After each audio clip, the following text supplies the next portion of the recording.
Good morning, good afternoon, good night. We got a great stream. We're breaking down all things of like, what the hell are we so focused on this 15-minute chart, 1 hour chart, 4 hour chart?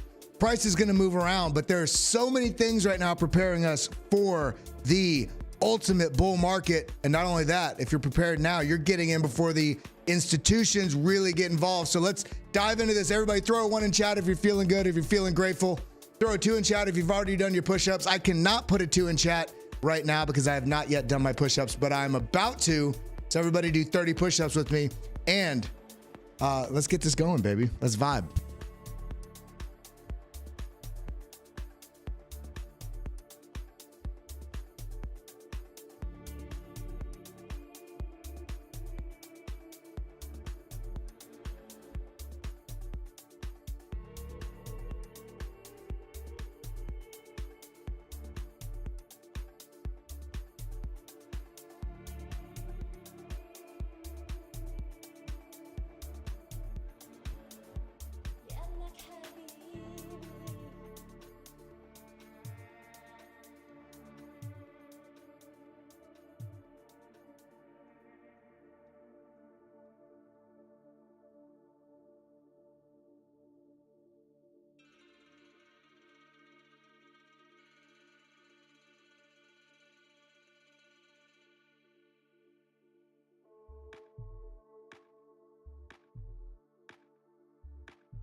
All right, I did my 30 push-ups, and sorry that music was so low, but we're pumping up the vibes.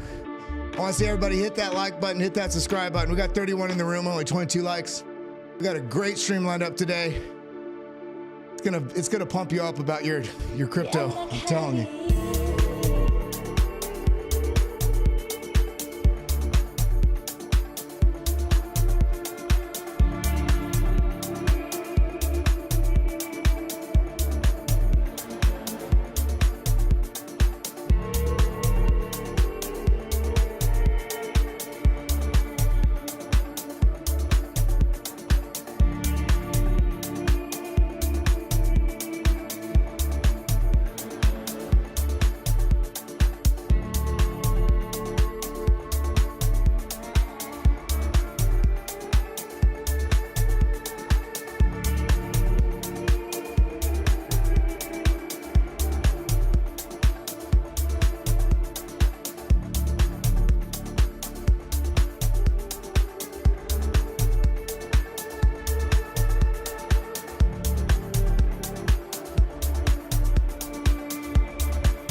Did an excellent interview yesterday with Mr. Gary Cardano. We're going to be releasing that tomorrow, Saturday Alpha Series. Both here are the full-length version here on BitLab Academy and the clipped version on Discover Crypto. So definitely tune in tomorrow at 10:30 a.m. I'm really excited about the stream we got today because today's stream is what it's all about. So everybody get hyped, shake your butts, get on your keyboard, be ready to learn some things and get those data points so you can also share with other people in conversation.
You're listening to the wonderful vibe stylings of Kellam, artist named Kellam. This is one of my old DJ mixes from like 2016, some radio show I did many years ago.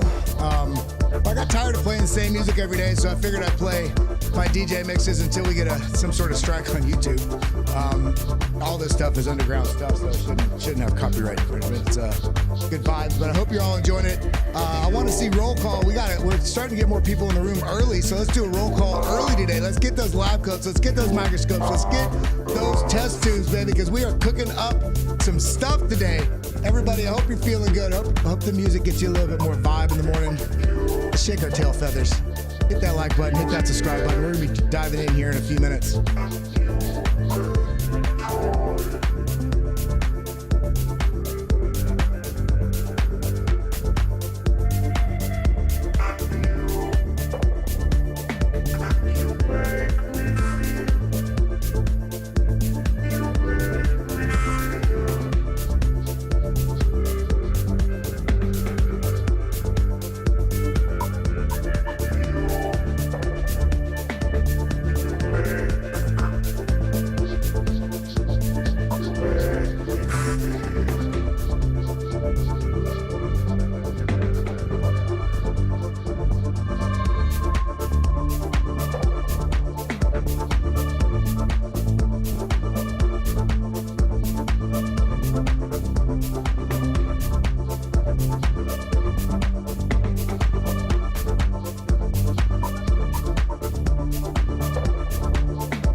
Drop in a thumbs up, drop in a lab coat. I don't care what it is. I'm going to call out everybody's name. Shout out to everybody that's here on a daily basis early. We got a great stream today.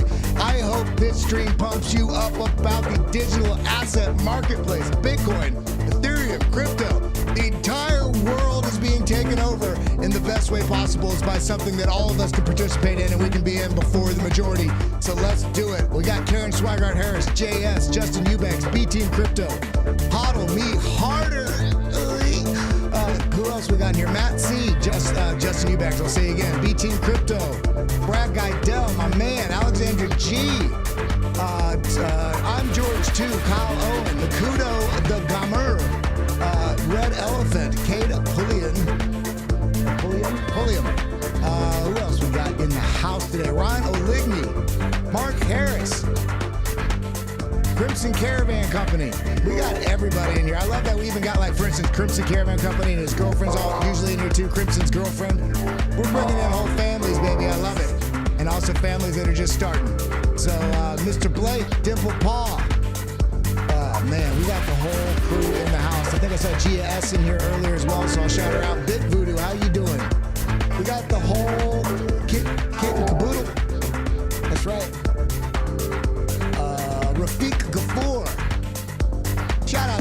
every one of you that's in here on a daily basis. Crypto boy, yo. We're vibing today, everybody. We're gonna re-energize why the hell we're in Bitcoin, why we're in the crypto market. So everybody, get involved, hit that like button. I'm gonna let you vibe, and we're gonna get started in a couple minutes.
Gary Rogers tickling my little tail feather there, saying the music is just as fire as information and perspective. Thank you, my friend.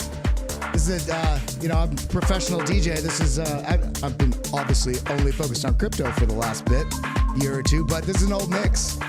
Shout out to you. Shout out to Mike Vollmer in the house. We're gonna be getting going here in just a moment, everybody. So pull out that pen and paper, massage your heart, get that thing jump start. We're gonna get this going, baby.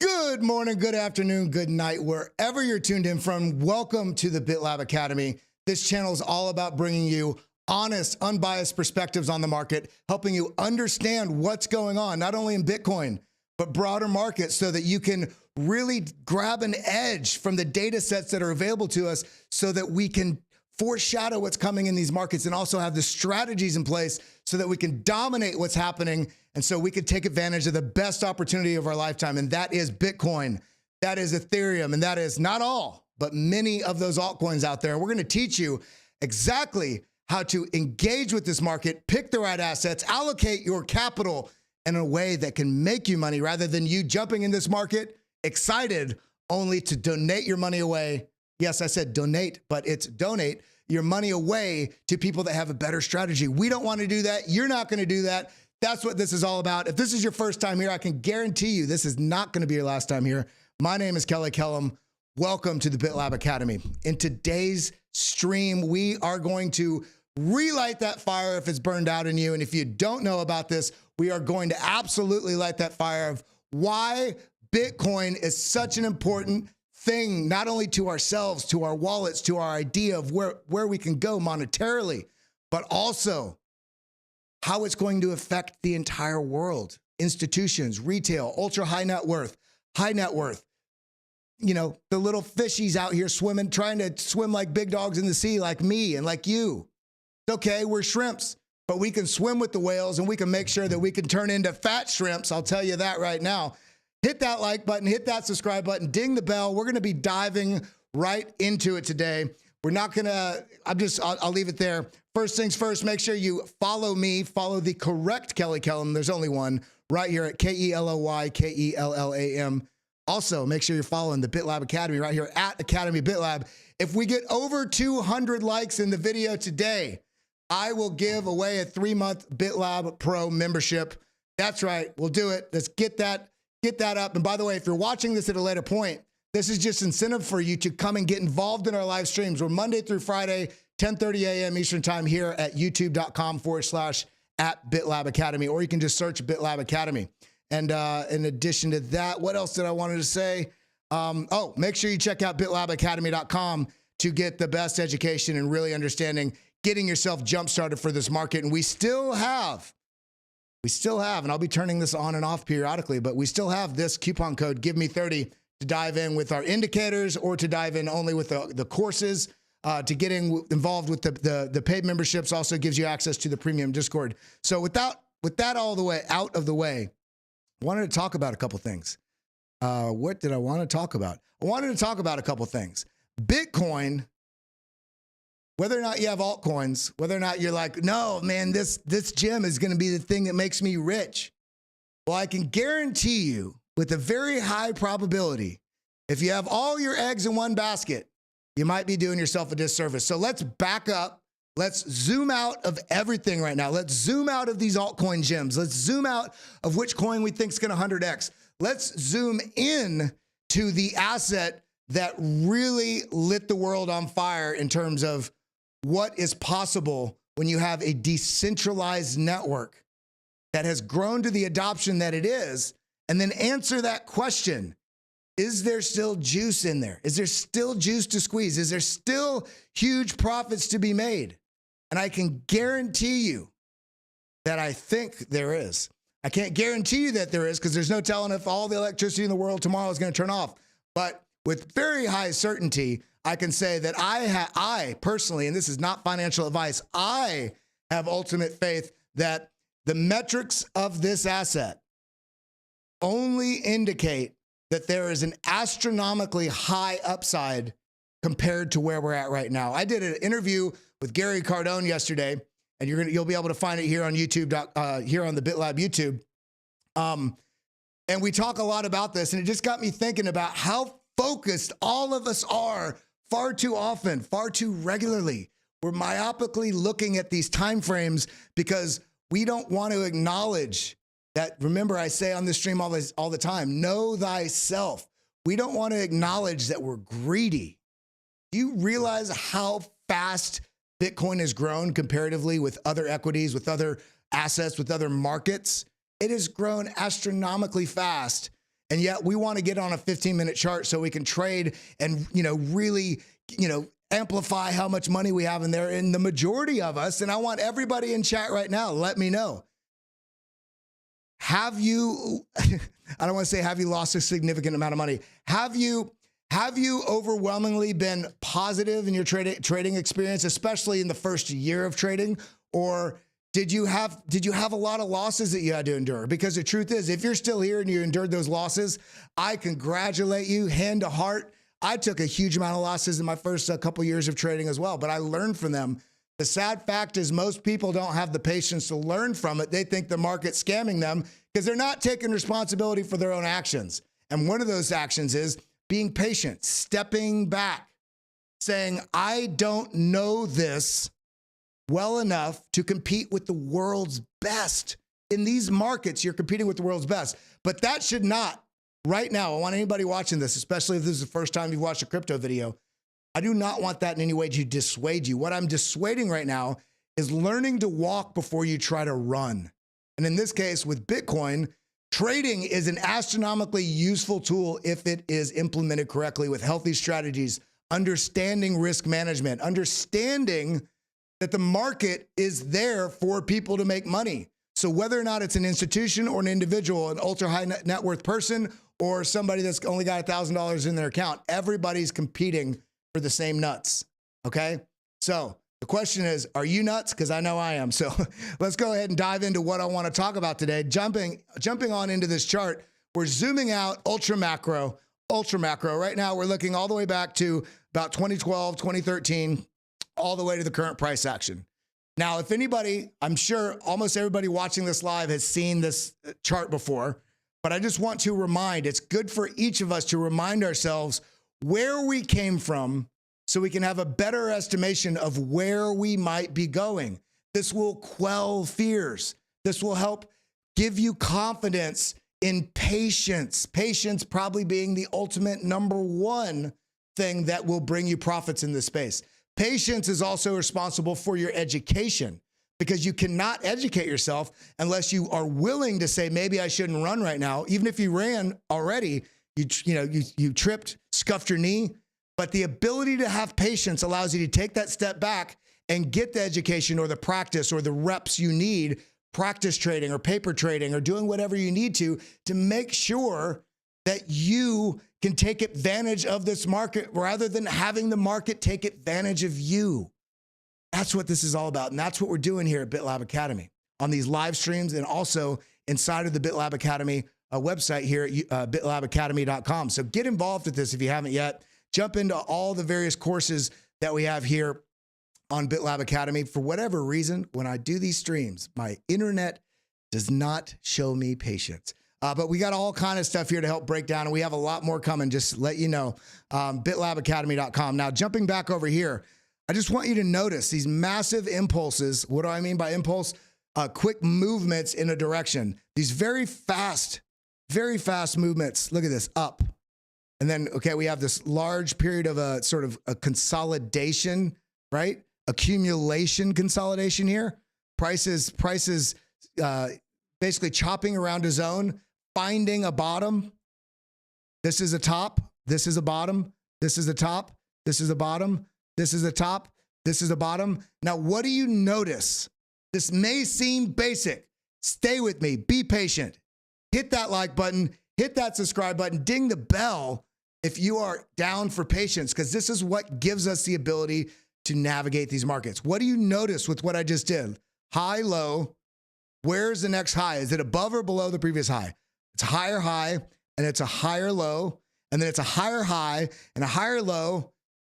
So should we ever really be upset or scared that there's a bear market? No, we need to acknowledge that we're being impatient and that we took a shitty trade. We need to acknowledge that we were impatient, and maybe there wasn't so much of an error. Maybe we got caught off guard. It doesn't matter what the excuse is. The market went the other direction, and that's going to happen. Even right now, where we've seen this regularity of bull market, bear market consolidation, bull market, bear market, deeper bear market, mini bull market, mini bear market consolidation with the black swan right here, the global economic shutdown, March 2020, and then strong bull market again, a little bit of choppiness here. This was when the Chinese mining ban happened, and then very strong bear market that felt like it would never end. But when we've measured things out in the past, we have seen, we measure this bear market. Let's actually start from the top all the way to the bottom. That's 123 bars, and we're looking at the 3-day chart. So if we go to the weekly, let's look at it so we can see how many weeks. It'll be easier to do the math in our head. So 53 weeks, so about a year. Okay, now we can measure this in two ways, but because of the double top we have there, 81 bars, or we can do it from the actual top of this. This was a bull market top here because this was 68,000. This was 64. And we measure that. Look at that, 53 bars. And what was this one again? And this isn't always going to line up exactly the same like this, 52, 53 bars. Now we look over here, this previous, back in 2013, from the top to the bottom, 59 bars. So what we're seeing here, when we're looking back, when we're zooming into the chart, actually zooming out of the chart and looking at a broad time scale, we can see a regularity of what's going on in this chart in terms of the price action into bull market, the sell-off into bear market, consolidation, everybody finding their full footing. The bears are exhausted, the people that are selling. The bulls are starting to be interested, and they're starting to defend a level. They're starting to come in.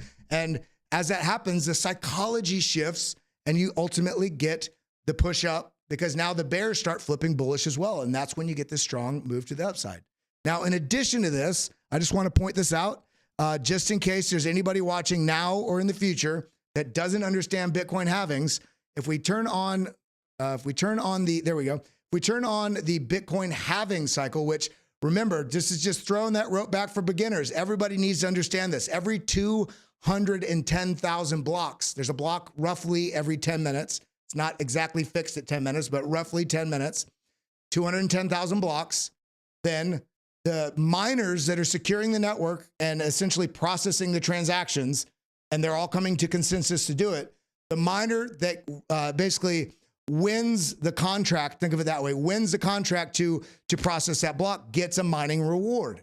every 210,000 blocks, which translates to about 3 years and 10 months, that mining reward gets cut in half. Back in the 2009, 2010, it was 50 Bitcoin, then it was, 32 Bitcoin, then it's halved every 4 years.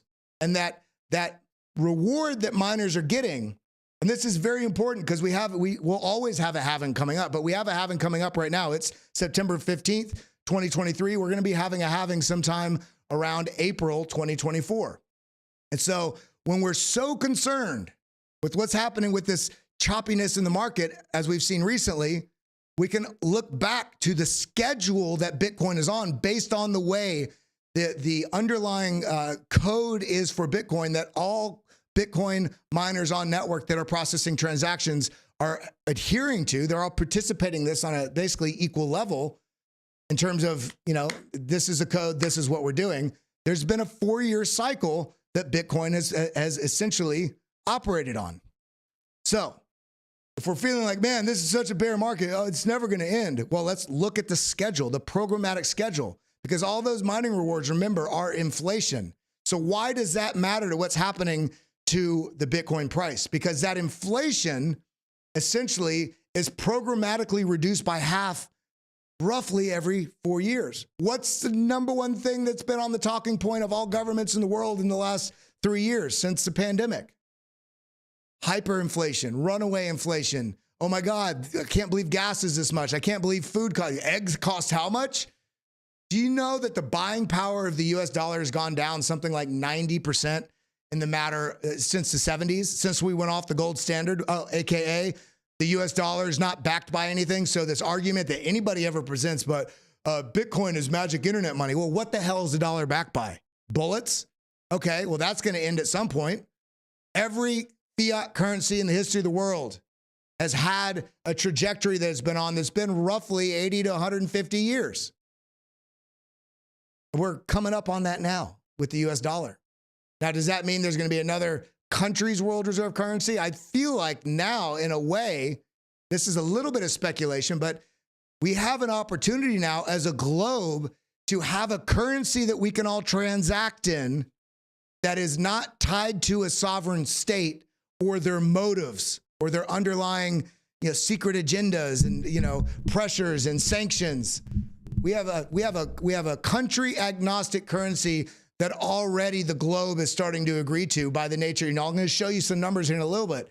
How many different institutions? How much money? How many high net worth individuals? What percentage of the population is already in crypto? How much? Where can it go? But the point with all this is understanding that we need to zoom out from that 1 hour chart, that 4 hour chart, and remind ourselves why Bitcoin is the best opportunity in our lifetime. And on an accelerated level, because things are getting faster with technology. So you could have invested in Amazon in 1999 or whatever it was, and waited 25 years to have incredible gains. You also could have invested in Bitcoin in 2009 till now, and you would have had astronomically higher gains in a shorter amount of time. Now, is that going to continue? We cannot expect that to continue at the same pace, but there's a huge, exponentially large number of people in this world who are yet to be exposed or get exposure financially to these markets. And not only that, the integration of all systems globally, I don't mean specifically on Bitcoin, but Bitcoin, tokenization of real world assets, NFTs. Okay, NFTs. Okay, this is stupid. These rocks that cost $1 million or a monkey that costs it. You're not getting it. That art is but one individual idea of how this technology can be used. Financial records are all going to be NFTs. Housing deeds, car deeds, marriage certificates, all these tickets. What do you call them when you go to Subway? You get the frequent customer cards, airline flight miles. Everything is, because that can be proven and it cannot be counterfeited because it's identifiable one of one on a blockchain that everybody else has to agree that this is valid. So you understand that this is the direction that this world is going. So coming back here to Bitcoin, the king daddy of this market, Why? Because the market cap's so large. Currently, it's a little over $500 billion. It's been all the way up to around $1 trillion. Okay. And it's got a lot further to go. But why get scared when we're seeing, why get scared when we see this right here, when we've seen much larger bullish impulses and stronger sell-offs pre-halving? This line here is a halving, that programmatically reduced inflation rate of Bitcoin over time. So we see large impulses and sell-offs. And then in the previous market, we see a pretty large gain all the way down here. If we go from this wick here all the way up to the top here before the sell-off, that's a 287% gain. And there was some chop along the way. We had this impulse right here alone was 40% push to the upside, followed by a 20% dip to the downside. And this is why it's so important that you understand how important this asset revolution is. It's not only an asset, it's a culture. It's a way of being. It's a transition from how we thought of assets in the past and to something entirely different. And there's such a fixed supply of this. For people that don't know, there's probably people watching this show right now. There's people that will be watching this at a later date. There can only ever be 21 million Bitcoin. That's it. There's more millionaires than that in the world. So not even people that have a lot of money can all have one Bitcoin. In addition to that, you see people like Michael Saylor having I can't even remember now, 165, 170,000 Bitcoin. And you have BlackRock coming into the fold. You got Invesco, you got Bitwise, you have ARK Invest, you've got Van Eck, I believe. There's a list of so many different Bitcoin spot ETFs that are then going to give exposure to people that are so far behind you just for watching this video. You are so, even if you don't own anything yet, you are so far ahead of everybody in this world that has not considered Bitcoin. I don't care if they've heard about it or not. If they've not considered it or considered against it, you are light years ahead of them. Know that. So understanding this chart gives you the confidence to understand what to do here. When you're zoomed in, if we're over here on the 2-hour chart and we look at this like this, oh my God, what am I going to do? The price is going down. Well, back up the truck, Chuck. Back it up. You got to realize, okay, this is scary. Is it scary or am I just impatient? Well, let's zoom back out. Let's go to even the 12-hour chart. 12-hour chart, you see, got low. We have a high, low, higher high, higher low, higher high, higher low, higher high. Let's delete this right here so we can see that. And we're sitting right here on essentially what's a double bottom currently until that changes. And even if we lose this and we have a full rollover and the price does a full rollover like this and tests maybe even down to here. I don't personally think it's going down to $16,000. I think what's more likely to happen if we lose this level right here, this 24.8, 24.6 sort of level, then I do think that there's a strong case to be made that the price action is going to test into this region here, somewhere between 21.7, 21.5 and basically 23.5. My hope for the sentiment of the community is that we come down here and we get a wick down on a weekly basis, meaning the candle within the time frame of a week, price action dips down into this level. But by the end of the week, when that candle closes, the candle is back up above, this 24.7, 24.8 level.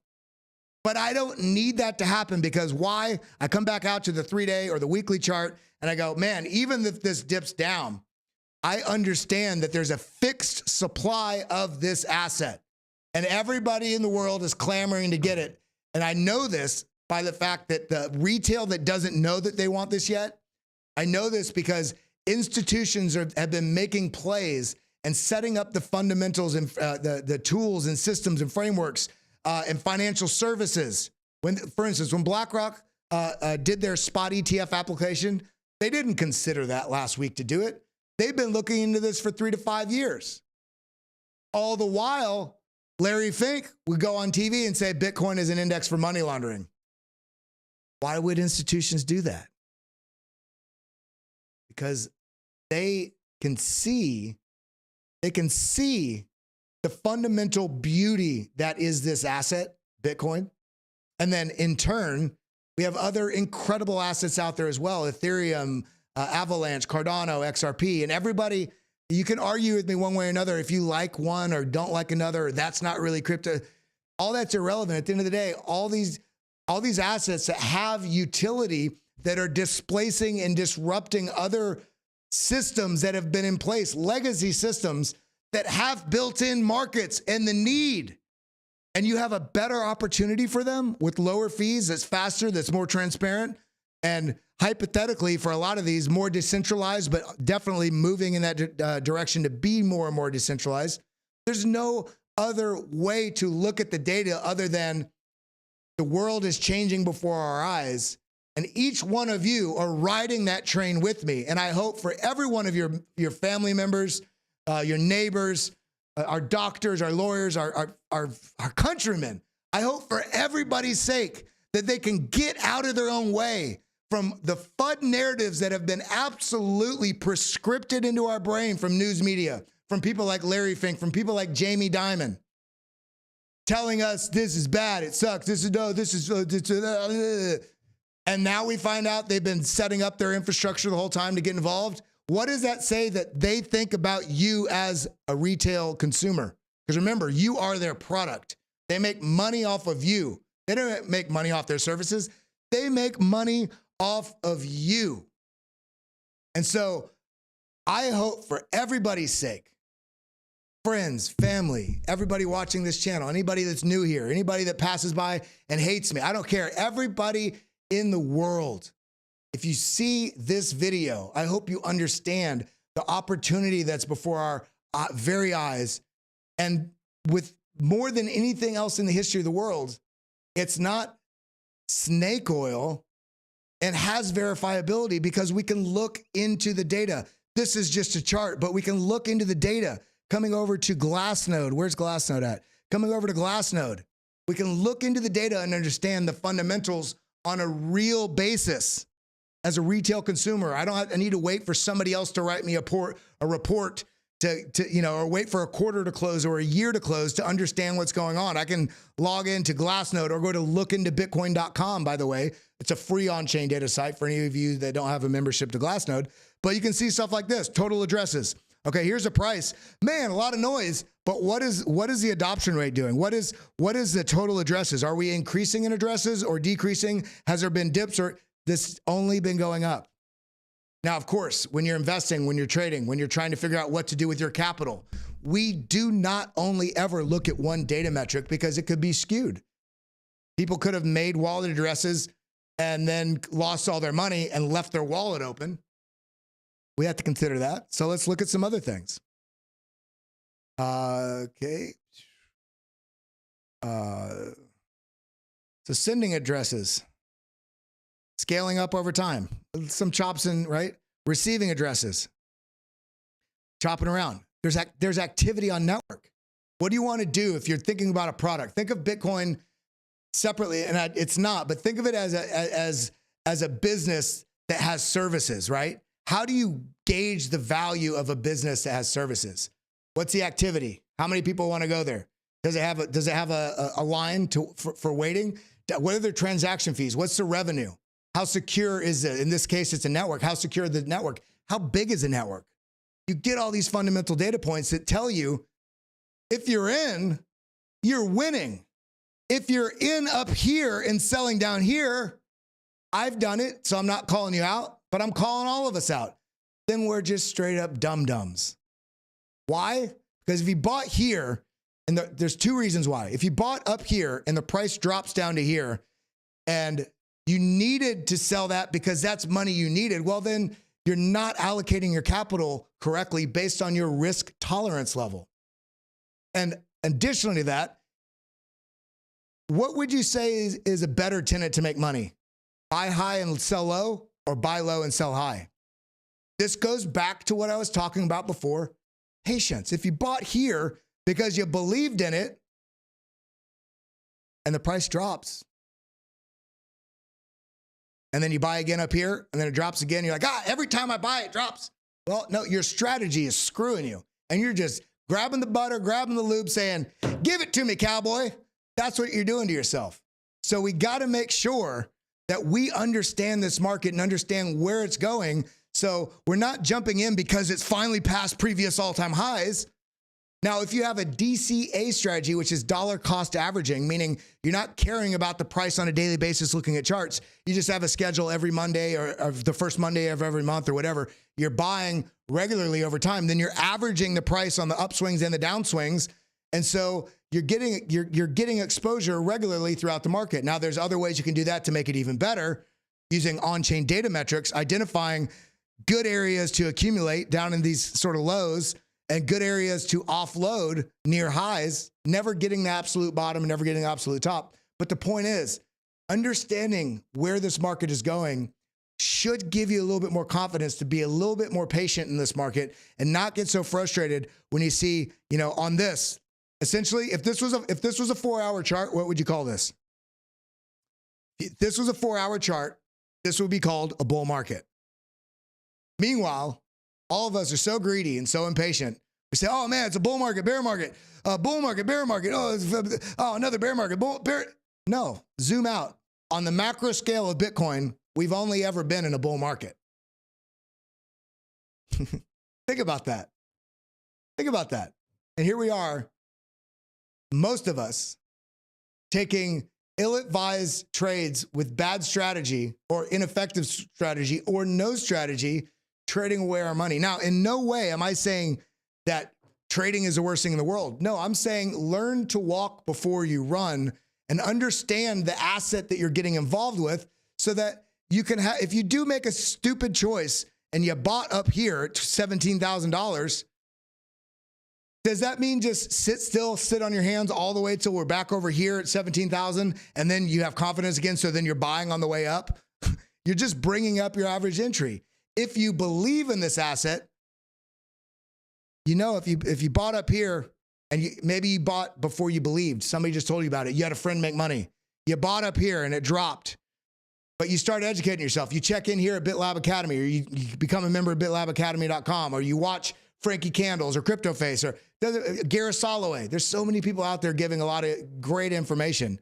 Then you also know that if you bought up here and you don't know what to do, first thing to do, and again, you're going to have to understand what your risk tolerance level is and what you want to do with your capital so you can navigate your portfolio in a way that matters to you. I can only share my thoughts and strategy and understanding of this. I can never tell you, and I never will tell you to buy or sell. My point is, and I've done this before on an asset where you bought near a top because you got into a hype cycle or you weren't paying attention, or it doesn't matter what the reason is. We don't need to create excuses for our blunders. But if I bought it 17,000 and the price comes all the way down here, and we're seeing this drop, and we're buying maybe these lows here, boom, boom, boom, boom, and then we buy this low here, you effectively could have lowered your average entry of all the coins that you bought down somewhere into the 7,000s. Having made the first initial error, but then tactfully understanding, looking at this, zooming out, saying, okay, man, I didn't know this before. I was an idiot. Okay, we're all idiots sometimes, but you zoom out and you go, okay, well, I can see this based on this. This is a halving. This is a halving. These yellow lines are where the halvings are at. After the halving, we tend to get a bit of an accumulation and then basically parabolic move to the upside, meaning the price steadily increases like this. We see this steadily increases like this. We see this. This just went straight up, and that's because that was early in the life cycle of Bitcoin. The market cap was smaller. It took less monetary energy to push it up. So understanding these things, where we're at right now shows we're having a little bit of this in a different shape here. We didn't get as high as this did, respectively, to where the previous all-time high was. However, we know that the halving's coming up. So what people that have been in this market,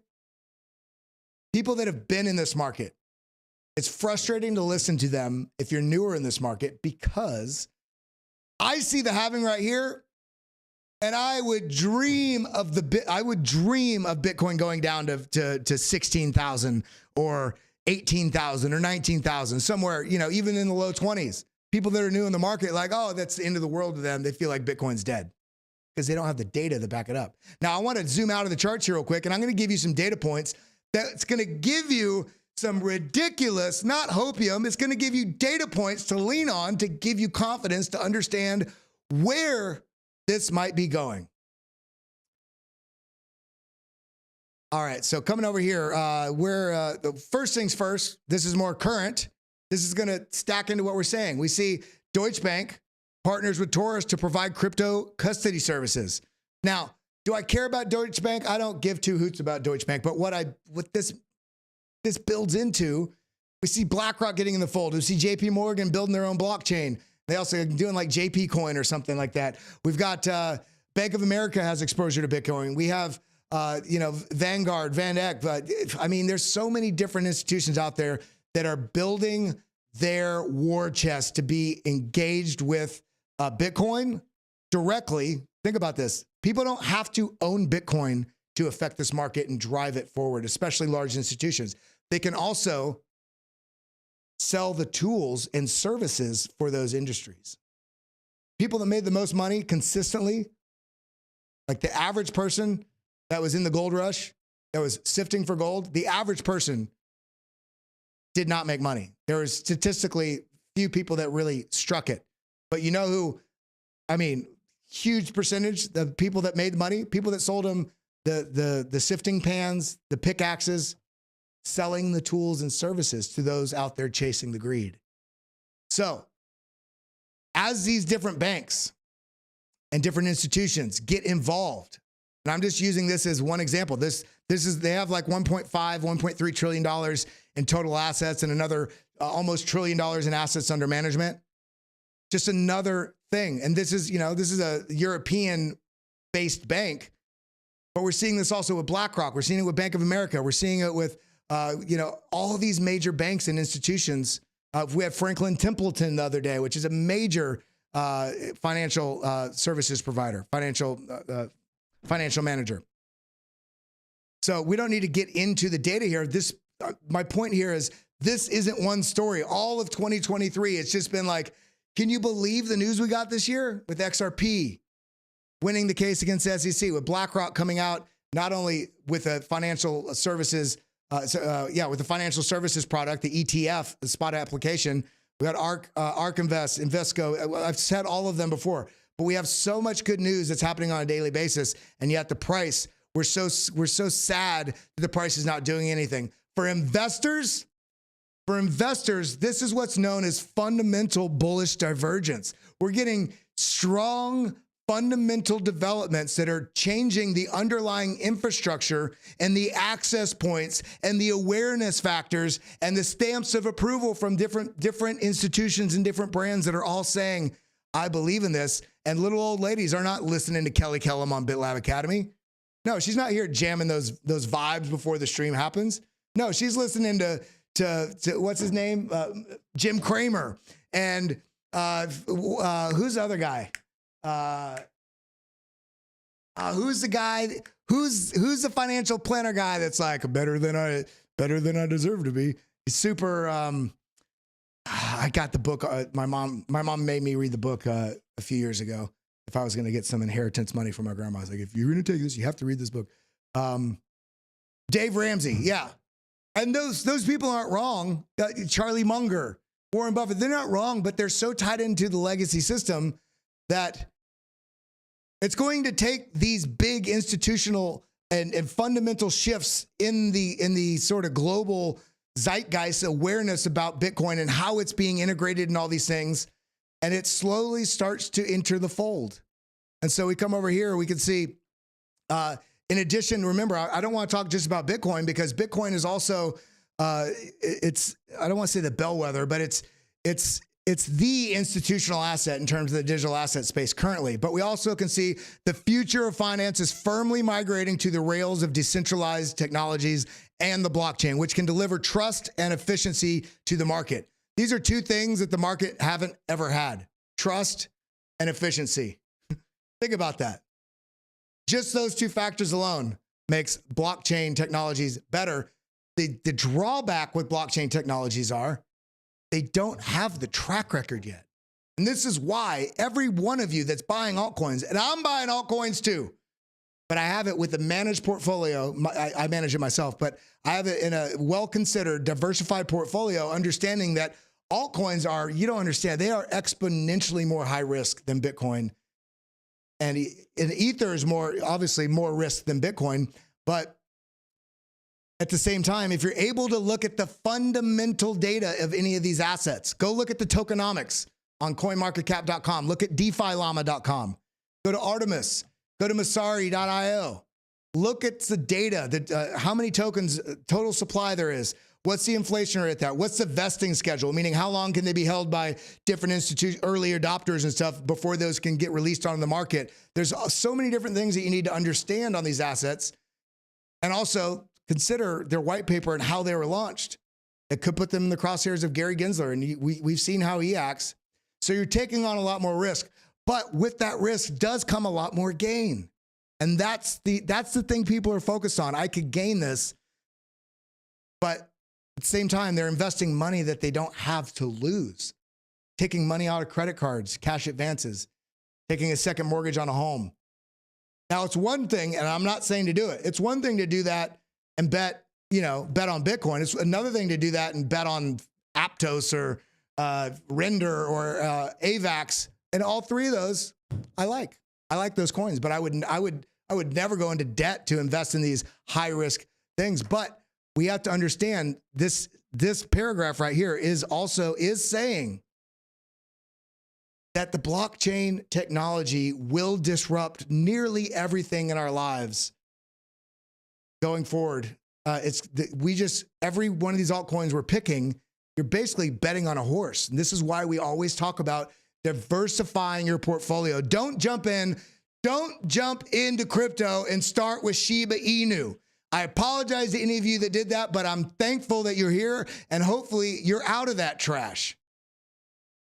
Doge, I would have said the same thing about 3 years ago, but Doge kind of in some ways became a little bit of a legacy token because Doge was the first altcoin. Doge has been around, I think, since 2013 or something.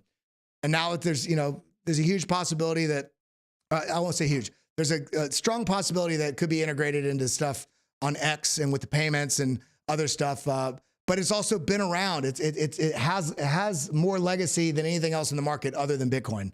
Now I don't hold Doge. I'm not a fan of that, but I'm just kind of giving you a little food for thought there. If you're going to invest in this market and you're going to start slow so you can move fast. There's a term in special forces, and that's slow is smooth and smooth is fast. So many people try to move so fast that you trip and you fall and then you drop, and you spill your cup. And you're like, oh, man, why is this happening to me? Because you got to slow down, baby. Slow down. Slow down. And those things compound very quickly. Strategic bets. So strategic selections of assets of both lower risk, and remember, everything in the digital asset space is higher risk than everything else, if you look at it in just a legacy sort of way. But the metrics I just shared with you in regards to Bitcoin shows a pretty gosh darn strong opportunity for where this market's going. We can also see right here, what about this? Recent reports by McKinsey and BCG estimate that the market for the tokenization of capital and real world assets, that could be houses, that could be cars, that could be anything, will be between $15 and $20 trillion by 2030. Now that's going to utilize a lot of the tokens that we're talking about. Different layer 1 and layer 2 blockchain solutions. You know, you got Ethereum, Matic, Polygon, XRP, Cardano, AVAX, Quant. I mean, the list, you all know the list. And it's about strategically identifying which fundamentals are most attractive to you that's part of an asset that you believe in their mission. Because those two things, if you understand the fundamentals and you have a belief and a passion for what they're doing, then it makes it a lot easier to understand what's happening with price swings and not get shaken out on price swings, but understand how to navigate that market. And if you are buying or selling or holding or trading. All of that needs to be within a balanced portfolio of having the longer term held asset and then the trading allocation of that asset, if that makes sense. Now, coming over here, I didn't want to go there. We can actually go here. Am I logged in? It's going to take a second, but all these data points here. Quick view is what I want to look at.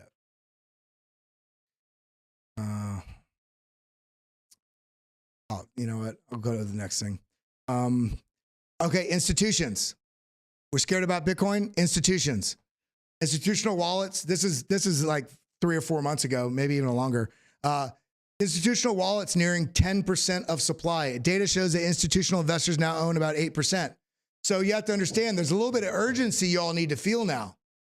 I think about every cheeseburger I buy when I could have just made something at home. I think about every movie I go to. I think about when I'm going out, I'm eating out. I make good money and I'm good at trading, but I am broke in my bank account because I am utilizing this time right now to make sure that I don't get left in the goddamn dust from these institutions again where they can oppress me with the way they manipulate these markets. So I give myself the freedom through discipline. My freedom is coming. And I have freedom because I'm choosing my discipline now so that I can allocate and I can strategize to be a part of this market in a meaningful way before the market is just completely overrun by, I don't want to come in after JP Morgan. I don't want to come in after BlackRock. I want to already have a strategy in place. So we need to know that. So this is an old data point, but coming right here, look at this. Do you believe in Bitcoin? Should you believe in Bitcoin? Well, Bitcoin treasuries, let's check it out. Okay. We got MicroStrategy's got 150. I think this must be a little bit old. I think they're higher now. 152,000. Marathon. These are Marathon is a Bitcoin mining. Almost 13,000 Bitcoin. We got Tesla, 10,725. This may have changed a little bit. Point being here, look at all of these different companies that are holding Bitcoin. A lot of them, the majority of these are currently blockchain related companies. But then you can also see stuff like governments. Look at this. US government has over 207,000. China over almost 200,000. I would bet that China has a lot more than that, in fact, because of the Chinese miners, accounted for about 30% of the mining power about two or 3 years ago. And they've since, they can't, they put a moratorium on that, which is what brought the price down when we were at $64,000. I'm sure that they have a lot more. Ukraine, 46,000. El Salvador, 2,300. Finland, 1,900. Georgia, 66. Private companies. I mean, Mass Mutual, massive institution, insurance company. Stone Ridge Holding. What else we got? There's so many more as well. And there's all these different ETFs that own Bitcoin as well. Because remember, we're so focused in the US on these ETFs in the US. There's ETFs already in other countries. Understand that. Now, when we come right here, there's 8 billion people in the world. 8 billion. Okay? You see this? This is just, and the population growth right now is at 0.84, I believe, roughly, which means we got to we basically doubled from 4 billion to 8 billion people since the 70s. But now it's not going to happen again in that same period of time because the birth rate is at like 0.84 right now. So we're actually going to be reducing in population over the next 30 or 40, 50 years. There's some things coming to this world. And I want to be participating. Yes, I still have fiat money. Yes, I still go out and use cash, but I have such a small allocation of that from what I get paid, so I can navigate in this world. But I'm doing everything I can to get exposure in an asset class that can give me financial sovereignty to pick up and move to another country, to go to another state, to transport myself and, transact. And we see right here, world population reaches 8 billion, but how many are in crypto? Come down here. Market research from GWI suggests that as much as 10.2%, I think this is high, of global internet, this would make sense actually, I didn't see that phrase right there, 10% of global internet users aged 16 to 64 own crypto, with most ownership skewed toward nations experiencing high inflation or fluctuations in the value of their national fiat. Another important thing to consider as somebody in the Western world, we are looking at this so we can make money. There's so many people out there. There's so many billions of people in the world that are starting to become aware that there's another mechanism that they can use to transact outside of the oppressive colonial oppressive fiat currencies. Think about African nations that are using the French franc, right? Getting devalued. I can't remember the nation, but about maybe a year ago, 6 months or a year, there's a nation that the franc just devalued. Literally, they just cut the value of their currency by half. So basically, inflation went up 100% like that because somebody else controlled it. And we see runaway inflation in Venezuela and Argentina, and you know, we have issues in Bolivia, all these different countries, and all over Africa, and so many different places that are having issues with money that we're so blinded by, oh, if you buy this here and hold it there, you can make money. But then there's a whole other use case that just blows all this shit out of the water. And that's people that are unbanked can be banked. Meaning they can have the ability to transact and not have somebody, you know, basically limiting them from the ability to participate in the marketplace. So there's so many different avenues here. And the other thing about that is not only these avenues, only 10% on this market research deal, 10% of the global internet users have engaged, you know, basically with Bitcoin and crypto. And then we also see Singapore-based blockchain firm AAA estimated that as of 2022, the global crypto ownership rate is around 4.2%, with over 320 million crypto users worldwide. 320 million, that's a market. And there's an excellent interview that's going out tomorrow with Gary Cardone. If you're watching this later, just check over at youtube.com/@BitLab Academy. Let's actually go to it. If you are watching anywhere else, I invite you, at my behest, head over to BitLab Academy. Come give us a follow right here, because we still have about over 50% of you watch on a daily basis. Something's happening. You're showing back up, but you're not tickling that subscribe button. Hit that subscribe button. I'm trying to break it down for you. We do TA here all the time. We talk about news. We talk tools. We talk strategies. Today, I just wanted to relight the fire for every one of you about why we are in this. Now, where were we at? Right here. So 320 million people, roughly. It could go up or down double that. It could go up double that, and it would still not affect the astronomical growth that is still to come. This is moving so fast, and I cannot remember. Let me see. Internet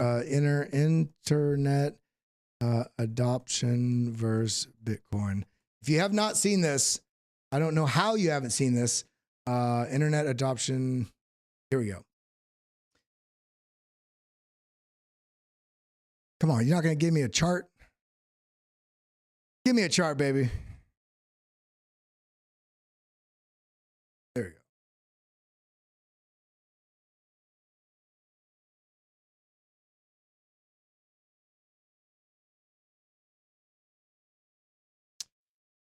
They're not giving me the chart I want. You guys know what chart I'm talking about, those of you that have seen it. It's right, yeah, it's right here, I believe. Internet adoption rate. Look how tightly correlated that is. And then we see technology adoption curve. Look at internet. Look at where we are. This is 2021. We're somewhere over here now. 2023, we're about right here. This is, I mean, following at a faster pace the adoption rate of the internet users. And I would argue that once adoption truly starts taking off, AKA the ETFs, AKA all these other different on-ramps and off-ramps to crypto, and awareness has already been planted in people's. I'm hearing the word Bitcoin. I'm hearing the word crypto in every television show I watch now, in every series. I hear it mentioned in comedies. I hear it mentioned in, I mean, it's in our culture now. The marketing of awareness is there. Now it's just percolating in people's brains. And so when we're talking about all this, and we see 8 billion people in the world, only 320 million currently have basically have exposure to Bitcoin in some way. And then we think about this, take out the whole world, take out the entire world. No world is involved whatsoever at all. And we're only going to have an Uber. We're going to have an asset that's only for the rich. Okay. It's only for the rich. How would this do? How would this asset, Bitcoin, do if it was only for the rich? Well, let's look.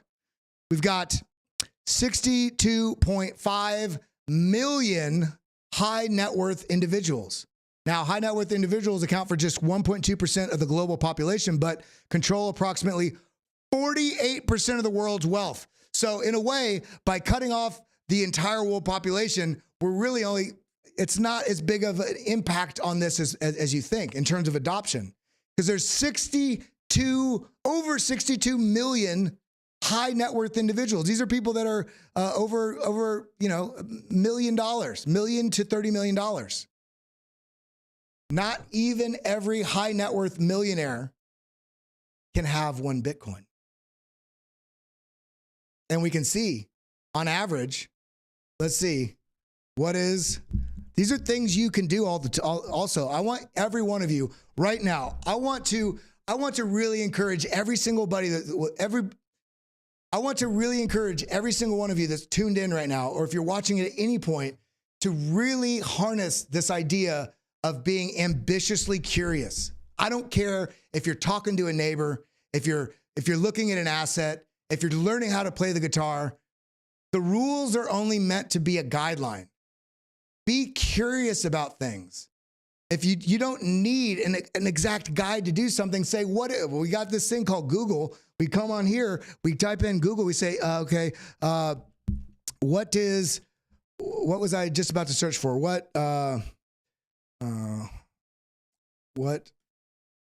I just had a specific question I was going to ask and I forgot what it was.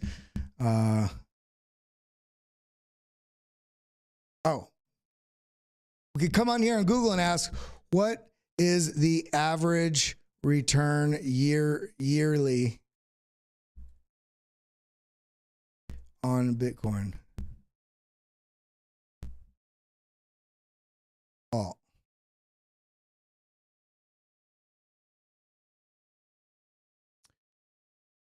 So, and I believe the metric is it's about 100% on average.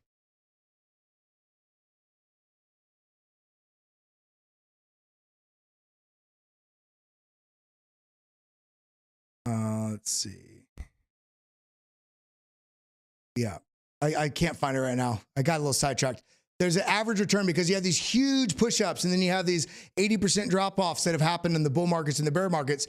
But on aggregate, if you're holding over a period of time, the average return ends up being, doubling. There's not other assets out there that do that. And we're talking about high net worth individuals that want to protect their capital and also want to figure out how to get in the next thing to expand their capital. There's not even going to be enough Bitcoin available to supply one Bitcoin to every single high net worth individual. And then in addition to that, you look at that list that we went over a second ago, this one right here, where you see, you have companies that have 150,000 Bitcoin. They got 13,000, 10,000, 9,000, 9,000, 8,000. This is lowering the amount of available supply, not only for you, but also for high net worth individuals. We haven't even gotten into, look at this. We haven't even gotten into the ultra high net worth individuals. I don't know where that it's right here, but yeah. So this is a ultra high net worth. This is 30 million up to billions, right? There's 392,000 people with huge amount of money. And these people, they're not gonna be looking at a price chart on 4 hours. They're gonna be seeing where we're at. They're gonna be seeing where we're at in a market cycle. They have financial planners. They see what's going on with trajectories, and they're not saying I gotta wait till it hits 24,363. No, they allocate $2 million or $5 million or $10 million or $1 million. and they throw it in and they basically forget about it. I mean, 1 million times 392,410, that's a significant amount of money. The point being here, not all of them are going to get in, but some of them are going to get in for billions, which we've been seeing regularly over the last 2 years. Some of the high net worth individuals are going to be getting in, on a regular scheduled basis. They might, allocate 5%. They might allocate 1%, The point being is there's institutions. The point being with this stream is that there's no better time in the history of Bitcoin, understanding what's going on with the fundamentals, how much things have changed and grown, and the ecosystem has fostered a true foundation for things to actually build off of from here. Bitcoin is a commodity. BlackRock gave the stamp of approval. Small family offices and institutions, financial institutions around the world are aware of this at minimum, which they may not have been before, or if they were aware, they were not interested because it didn't have any legitimacy. But when you have the biggest asset manager in the history of the world, not only putting out an application for a financial services product, the ETF, for Bitcoin, and then going on a press junket and talking about it, and then you have competing, not just him, competing ETF applications that's going to likely, several of them will get approved, giving access to institutions, giving access to retail mom and pops, giving access to people that don't want to go on to Coinbase or Binance or trade on a DEX. Let's be honest, the majority of people aren't going to do that. The majority of people are going to get exposure through their pension funds, through their 401ks, through their financial planners. And it's going to be small allocations. And just like I said early in this stream, to move slow will help you move fast. So even if everybody's only allocating 1%, 2%, 3%, it's so small. But even if you're trading, if you are taking that kick in the pants to get yourself into the markets and trade, I commend you because I made a lot of money trading. But I will only say with that, you're only going to do well in trading if you are okay with stacking 1%, 2%, 3% wins on a regular basis, limiting yourself to 1%, 2% losses, but know that because of this market and because of your strategy, because of tuning in and, if you are going to trade, heading over to somewhere like bitlabacademy.com, checking in with the various courses we have, getting involved with our Discord, having a community around you that you understand and that you can learn from and that you trust and that you can build relationships with and bounce ideas off of and make sure that you can stack wins over time. And you're going to get 14% wins. You're going to get 100% wins. You're going to get, sometimes 1,000% profitable trades. But if you are only waiting for every moment to take the big swing on every trade, then all you're going to be doing is donating your money to me, to CryptoFace, to Frankie Candles, to Gareth Soloway, to Marathon, to all these major institutional miners. They're in there looking for where liquidity is. That is ignorant liquidity because they're buying hope or selling fear. So all I got to say is I love each and every one of you. I just wanted to make sure that we dove in to some of the broader ideas of why the hell we're in this in the first place. And remember that, yes, there's all these incredible fundamentals for Bitcoin and the digital, blockchain rails for the world. It's going to take over everything. But along with that, don't forget what your why is. Why are you doing it? Don't get just completely drowned in by the numbers and the profits that you could make or, feeling strangled by losses you've taken. Take a step back. Say, what's important to me? What makes my heart beat? Who can I help? Why am I doing this? What are my faults?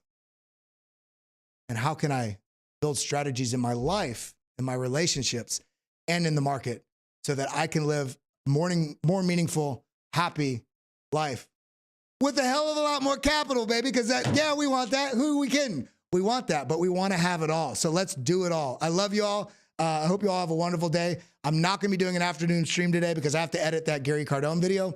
But big love to you all. Make sure to tune in tomorrow. BitLab Academy stream at 10:30 a.m. I love you all. And that's all I got. Adios. Adios, muchachos. Thank you for coming. Thank you for always tuning in. Adios, muchachos. Thank you for being here. Go trade, make that money, sucker. But have that good risk management. Be smart.